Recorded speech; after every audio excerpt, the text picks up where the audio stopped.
Well, good Tuesday evening, everyone. This is State Representative Brad Halbrook, along with my colleagues in the Illinois House, Chairman Leader Chris Miller and Leader David Freeze, along with the State Director of the Illinois Freedom Caucus, Colin Mosley. Welcome, gentlemen, to tonight's Tuesday night live stream. Boy, the weather has been the past day or two, and the forecast for the coming days. You'd think the groundhog might have got it wrong, that we have 6 more weeks of winter, or will we eventually catch up and have more winter? Well, usually when we have a warm day like today, I think it was got to 72 where I'm at. Wow. So I don't think it's over. Usually we pay for it somewhere down the line. Yeah. Chairman, the weather always averages out. If we have some warm weather, unseasonably warm, we probably get some unseasonably cool, and it'll eventually average out. Well, at the end of the year, history would say that would be a true statement there, Leader Halbrook. Well, gentlemen, with that, let's just get into nice slides. And Director, if you will pull up our first slide, we want to talk about a couple of things here tonight. And as we go to the first slide, we had a great night, Friday night, February the 6th, in Arthur, Illinois at Yoder's Kitchen. Had a sold-out crowd. It was a phenomenal evening. A lot of great speakers. Enthusiasm was high. Chairman Miller, you kind of was a big part of this event. Tell us how it went, what your thoughts were. Well, I tell you what, we got to give a shout out to Jody and Mega Mike having MAGA events, because him and Johnny, his brother, and Jody, they did an awesome job, being able to, and also Director Mosley was right there with them too. But we had 20 tables of 10. Every seat was sold out. Our live auction items, the bidding was lively, and it was just incredible that we were able to have such a great evening. And, one thing about it is everybody there made a contribution, and everybody there had a great time as we saw these soft flutter 50s and 100s into us. That's exactly right. Ranking of change. Yeah. No defiling of the plate with the clinking of the hard stuff. Yeah.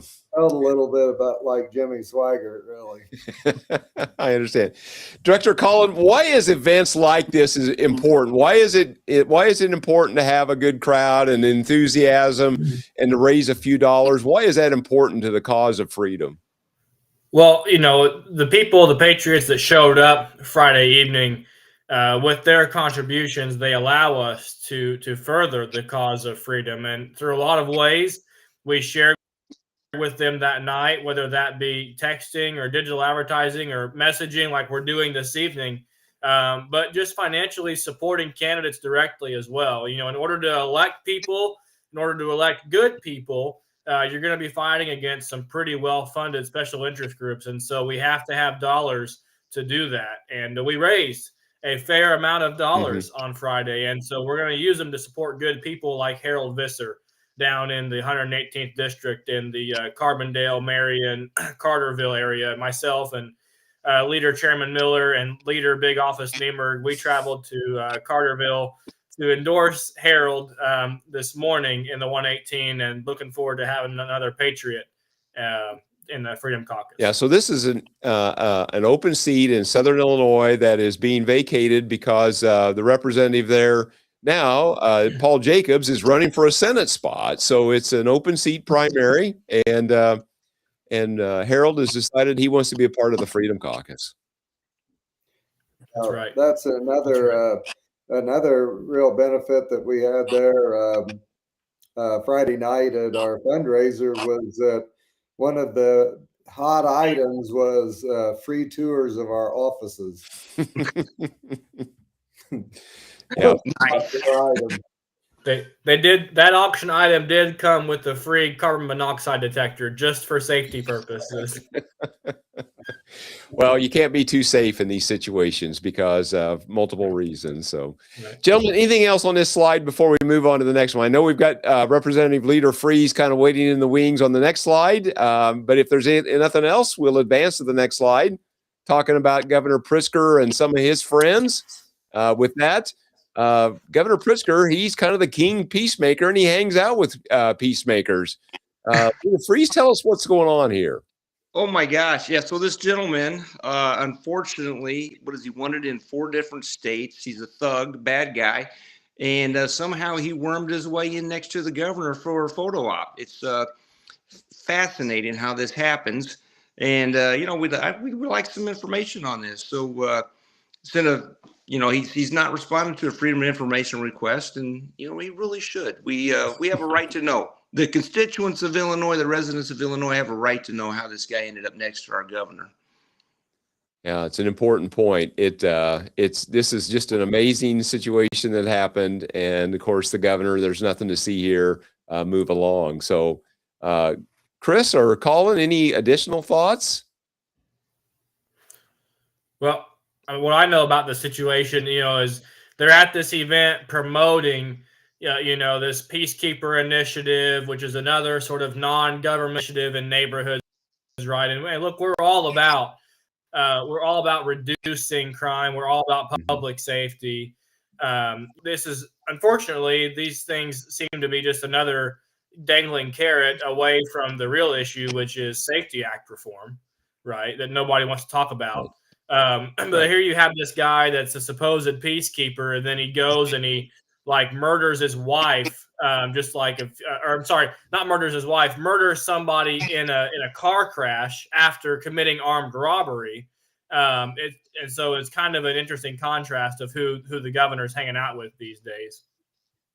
Yeah, well, they broke into a jewelry store, right? And then cops showed up, and he was trying to get away and killed a gentleman. Very unfortunate. Mm-hmm. Yeah. Well, and the governor and the majority party continues to pour tens of millions, hundreds of millions of dollars into these NGOs, these different organizations that support peacekeepers and all these neighborhood initiatives and all these kind of anti-crime preventions. All the while, the numbers continue to go off the charts. Yeah. Yeah. So, hey, I don't know. We want to talk about a bill that I got going on that. So I filed a bill that hopefully we can, the Freedom of Information rule will apply to these NGOs, because it'd be nice to know where they spend their money. If they spend it on actually doing something that they, benefit whatever, cause they say, or is it going to, pay rent for their cousin's building, or, the salaries. It'd be nice to know where our money goes. Right. And to kind of further pile on with that, I mean, if you've got an organization, an NGO, if you will, that the majority of their funding comes from the taxpayers of the state of Illinois, are they truly a non-government organization when the majority of their money comes from taxpayers, from government? And, to your point, Leader Freeze, they're not subject to FOIA. They're not subject to OMA, Open Meetings Act. They're not subject to any of that transparency stuff. So hopefully your bill gets called in committee and gets a fair hearing and gets to the floor, because this is really important to provide transparency for taxpayers. Yeah, I mean, think about it. So I petition the government. I say, hey, I need $500,000 to help the homeless in my community. I get that money, and $10 goes to actually helping them for whatever that is. But in the process, I rent a building from my in-laws, and so they get money out of that $500,000.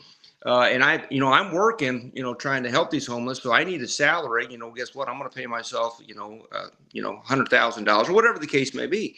So if it is our money, I mean, we really, really need to know where that money is being spent. If it was a governmental agency, we would know. We would be able to get that information. So why can't we get it from these NGOs? Right.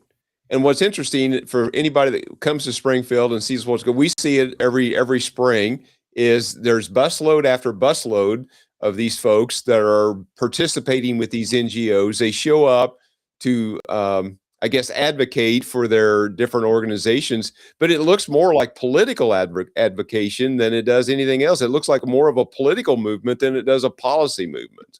Yeah. And for I can't imagine, well, I know why people would be opposed to it, but realistically, who would not want to know where their tax money is going? Where's it going? You know, if you and I have a budget, you know, we know where our money goes, where we spend it. We spend a mortgage, a car payment, whatever the case may be. You know, and I know where my wife knows where my money goes too. I can tell you that. So, yeah. Well, Chairman Miller, you know, they say to follow the money. That tells the story, and I think that's probably what the majority party does not want to have us to be able to do, is to follow the money, because they don't want the story told of where the money's going because of the waste and the abuse and the fraud. Well, I think that a real clear object lesson of that is what we witnessed in real time going on in Minnesota, because they said if truth be known, and we were able to do a FOIA, I would say that something very similar to that's going on here in the great state of Illinois. And, you know, there's only one reason why they don't want anything FOIA'd is because they don't want any transparency. They want to be found out the corruption that is actually taking place. Because it looks to me like that the Dems have figured out this grand money laundering scheme that is well doing very well, and the return on investment is great in all these blue states. Right. yeah. No, and I think another thing is, so do these individuals, these NGOs, do they turn around and take that money, our tax money, and then make a political contribution to maybe our opponent, a particular party? Yeah, so it's very suspect. Yeah. Bingo. Bingo. Yeah, exactly. Right. Your card is full. Right. Right. Exactly. Well, Colin, I don't know. We may have kind of worked this slide over about enough. I guess just a kind of a programming note, we go back to Springfield next Tuesday.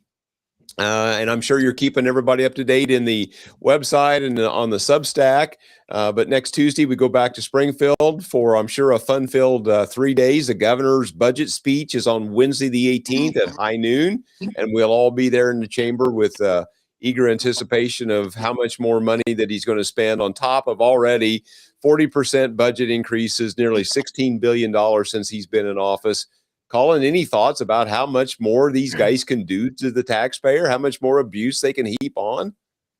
Well, you know, for copyright issues, that's in next week's program. So I hate to divulge too much, but we know it won't be good. We know that the governor is going to blame Donald Trump for the Illinois fiscal issues. But I do think, folks, if you're watching, stay tuned for next week's episode, because we'll be going live again, you know, the night before the budget address. We might have a better idea through some sources, as Rich Miller would say, about what the governor is going to say on Wednesday. So just stay tuned. Right, exactly. Yeah, I'm scared because we got Speaker Welch saying we don't have a revenue or an income problem. We got a revenue problem. We got a we do have a revenue problem, which translates. Yeah, I had problems getting it out there, which translates into we don't have enough taxpayer dollars. So, yeah, it's going to be interesting to see what happens this go around. Yep, exactly. Well, and we've talked about this in the past. I mean, these guys have done an excellent job of driving the job creators, the wealthier people. They've done an excellent job of driving them out of the state, and they've boomed the economies in southeastern and southwestern states with low or no tax states. They've done an excellent job of driving people out of the state. And yet this stuff that they used to kind of whisper around about taxing millionaires and billionaires, they were in the Blue Room last week. The senators were talking about taxing billionaires and millionaires. And it's like, it's just crazy the way they just say this stuff, and it just rolls off the tip of their tongue. Yeah. Never enough. Yep, exactly. Well, gentlemen, unless there's something else, going once, going twice, going three times, with that, let's close out for the evening, say goodnight, and we hope that you will like, share, comment, and subscribe to all of our channels that help us overcome the algorithmic gods of the big tech overlords. And with that, we'll close out for the evening, and we'll talk to you real soon. All right. See you next week, guys.